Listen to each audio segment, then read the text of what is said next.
Salam kerahiman. Hari ini kita ketemu lagi dengan topik yang baru.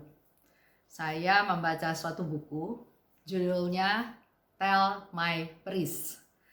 Jadi isinya tentang kata-kata Yesus yang Yesus minta supaya kita sampaikan kepada para imam. Karena menurut saya penting para imam, pastor, romo, setiap minggu, bahkan dalam misa harian, mereka bisa berkhotbah.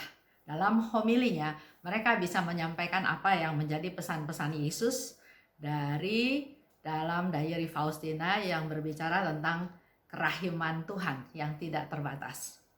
Oleh sebab itu, saya mau mulai videonya hari ini dan hari-hari berikutnya. Saya harap bisa 1 minggu 1 kali. Semoga dengan video ini teman-teman para devosan kerahiman tahu apa yang Yesus inginkan dari para romo, dari para pastor, dari gembalanya, dari permata hatinya untuk menyampaikan kerahiman Tuhan kepada semakin banyak orang. Kalau kita yang mewarta, ya sebatas dalam komunitas, dalam keluarga, dalam lingkungan kita masing-masing. Tapi kalau romo, dalam homili dia berbicara tentang kerahiman Tuhan, sekian banyak, sekian ratus, sekian ribu bahkan ya, umat yang mendengar tentang kerahiman Tuhan. Semoga kerahiman itu bisa semakin dikenal, dirasakan, dialami, diberitakan. Semakin hari semakin banyak orang yang tahu. Baik, saya mulai hari ini ya, hari pertama. Saya ambil dari diary Faustina nomor 50. Yesus katakan, "Aku menghendaki agar para imam berkhotbah tentang kerahimanku yang besar terhadap jiwa orang-orang berdosa. Orang berdosa jangan takut menghampiri aku. Nyala kerahiman sedang membakar aku.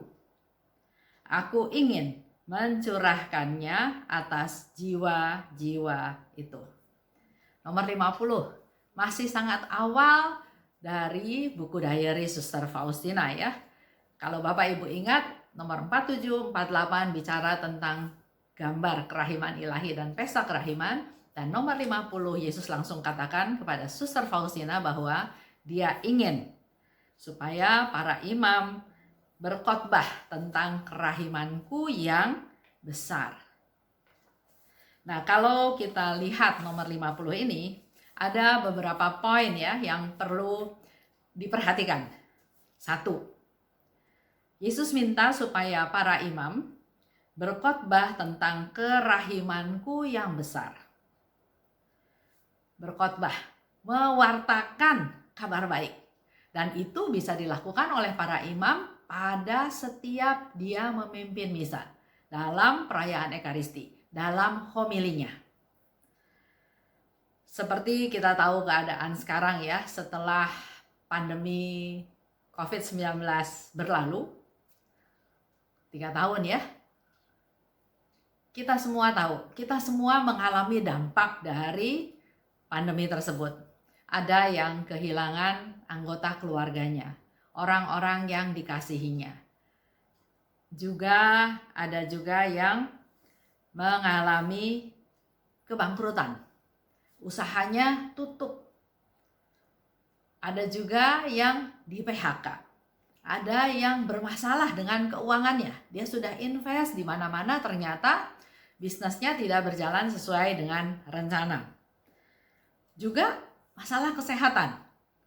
Ada yang katakan setelah divaksin malahan kondisinya jadi memburuk atau menjadi cepat capek, lemah dan seterusnya ya. Itu banyak teman-teman sharing seperti itu. Juga ada yang merasa aduh hidup ini gagal. Juga merasa kok masalah nggak selesai-selesai. Jadi dampaknya banyak sekali. Nah, orang-orang seperti ini perlu kabar baik. Dimana kalau Romo, imam, mewartakan kabar baik, itu memberikan motivasi kepada mereka.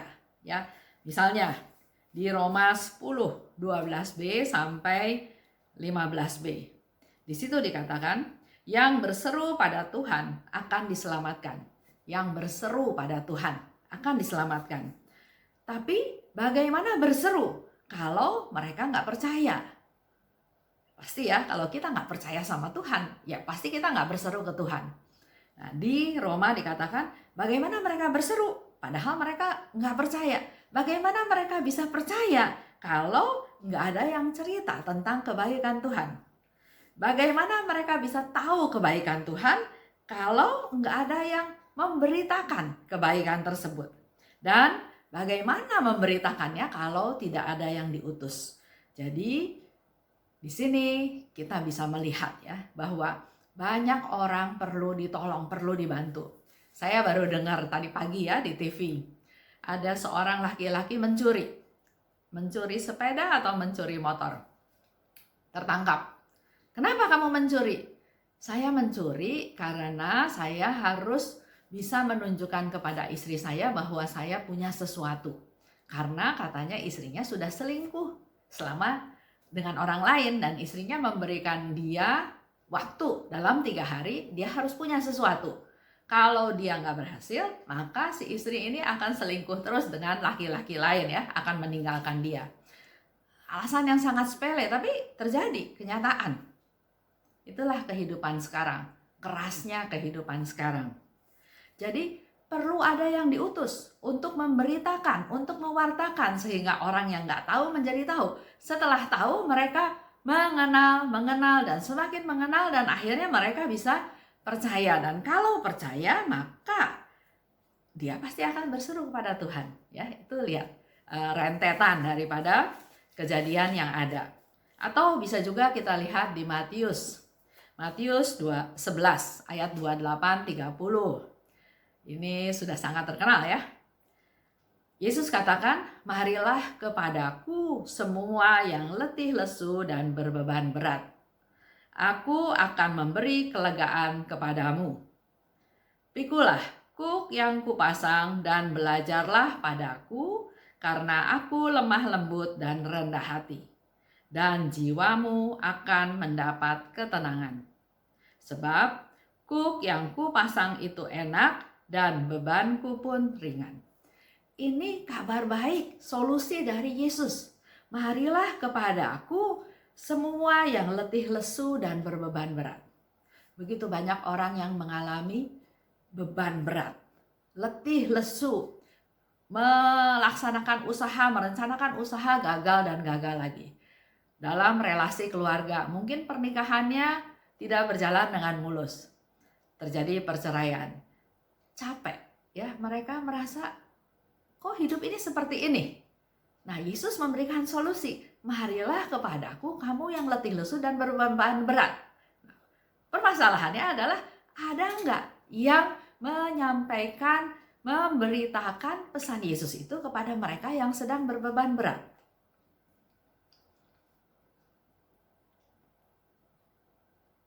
Itu tentang satu poin tadi ya yang saya katakan. Para imam perlu berkhotbah tentang kerahimanku yang besar.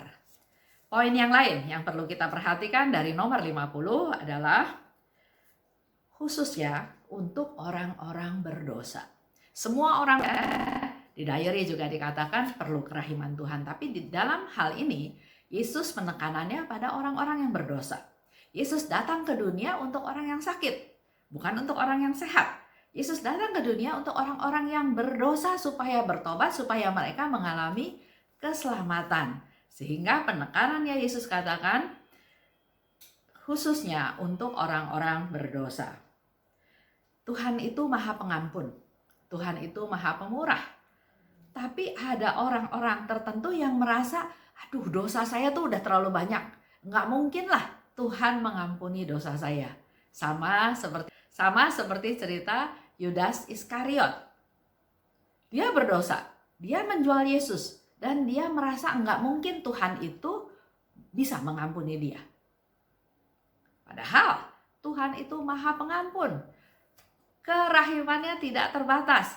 Tidak bisa kita bayangkan, bahkan malaikat pun nggak bisa ngerti kok Tuhan begitu maha rahim. Yesus ditanya kan sama Petrus, berapa kali mengampuni dosa? 7 kali.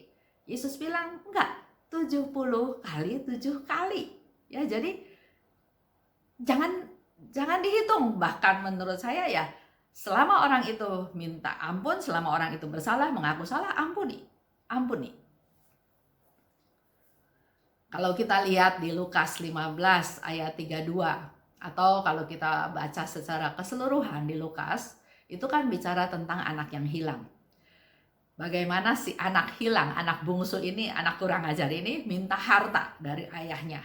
Dia bawa harta itu, dia foya-foya, dan akhirnya hartanya habis. Tapi yang saya mau garis bawahi, Lukas 15:32. Ayahnya katakan begini, kita patut bersukacita dan bergembira karena adikmu telah mati dan menjadi hidup kembali. Ia telah hilang dan didapat kembali. Ada sukacita kalau ada orang bertobat. Ada sukacita orang yang berbalik kepada Tuhan. Kita juga tahu ya, seisi surga bersukacita satu orang bertobat. Jadi Yesus datang, Yesus minta supaya para imam mewartakan kerahimannya, khususnya untuk orang yang berdosa. Jangan sampai mereka tidak berani datang pada Tuhan. Yesus bilang jangan takut. Ya, di situ dikatakan di nomor 50, orang berdosa jangan takut menghampiri aku.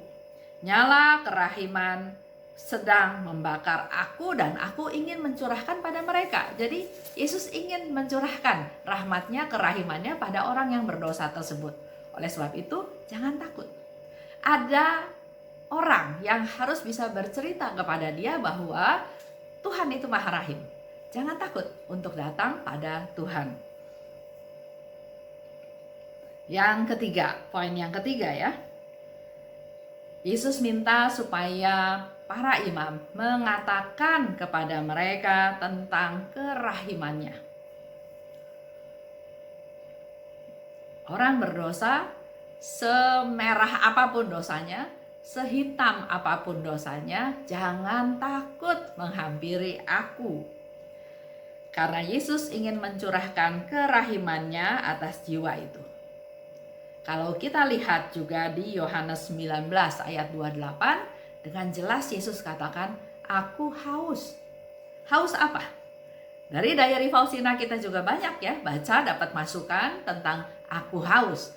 Aku haus akan keselamatan jiwa-jiwa. Yesus sangat ingin seluruh umat manusia itu diselamatkan. Aku haus. Bukan haus karena kecapean, kepanasan memanggul salib dalam perjalanan jalan salib, tapi ada yang tersirat di dalam kata-kata aku haus itu, dikatakan aku haus akan keselamatan jiwa-jiwa. Di Matius 4 ayat 17 dikatakan, sejak waktu inilah Yesus memberitakan bertobatlah, sebab kerajaan surga sudah dekat. Kalau kita lihat keadaan dunia sekarang ini ya, yang seperti tadi saya contoh cerita, si istri tahu suaminya nggak mampu, bukannya mendukung, malahan dia selingkuh, bahkan mengancam. Kalau dalam 3 hari nggak bisa memberikan apa yang si istrinya mau, dia bilang udah putus aja, dia pergi dengan laki-laki lain. Atau sudah begitu banyak sekarang kejahatan ya, penipuan, hipnotis. Semua orang sepertinya menghalalkan segala cara untuk dia bisa mendapatkan apa yang dia butuhkan. Ya, dengan keadaan seperti ini, Yesus mau katakan, bertobatlah, kerajaan surga sudah dekat. Apa yang dikejar dari kehidupan duniawi ini? Kekayaan. Kalau kita mati, kekayaan kita nggak bisa kita bawa pulang. Kaya, apakah menjamin hidup kita bahagia? Apakah kekayaan itu tidak akan hilang? Ada beberapa teman saya ya, Dia bilang, Esther, saya lagi stres. Kenapa, Bu? Doain saya ya, katanya. Saya lagi stres karena uang saya taruh di finance company tertentu dan ternyata uangnya nggak balik. Uangnya nggak tahu hilang kemana. Dan kemungkinannya kecil uang itu akan kembali. Saya cuma hibur dia kayak gini. Bu, yang mengalami masalah seperti ibu itu banyak, bukan hanya ibu sendiri. Jadi bukan karena kebodohan ibu, bukan karena keteledoran, tapi memang kenyataannya banyak orang yang uangnya ditaruh di finance company tertentu, di sekuritas tertentu, dan ternyata gone with the wind ya.